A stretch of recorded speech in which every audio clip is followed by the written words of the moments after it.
আজকে আমরা তাজা নদীতে আসি। আমাদের এই 40 বছরের ময়লা আবর্জনা ছিল যে নদীতে, আমরা এই নদীতে আমরা ভাসমান নৌকায় চড়ছি। আমাদের সন্ধ্যার সময় উদ্বোধন হবে আমাদের এমপি ব্যারিস্টার সাইদুল সুমন ভাইয়ের মাধ্যমে। আমরা এখন আছি মধ্য নদীতে। আমরা আজি সাহেব এবং আমি আছি, আমাদের প্রাণপ্রিয় ছোটো ভাই মরম আলী আছে।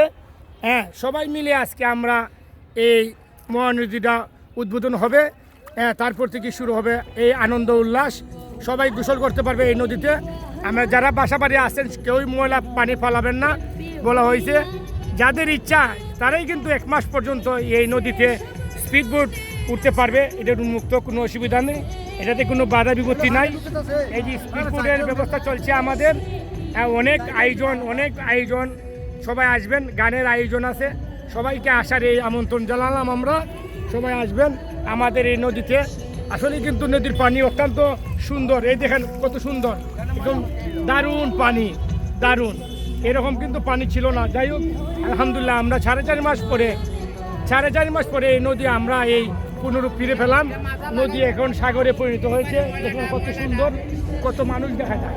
ইনশাল্লাহ আমাদের ব্যারিস্টার সাইদুল সুমন ভাইয়ের জন্য দোয়া করবেন, আমাদের জন্য দোয়া করবেন। আমরা জানি সবাই মিলে আমরা এই নদীটা এই চুনাঘাটের ঝিল করে পরিণত করতে পারি।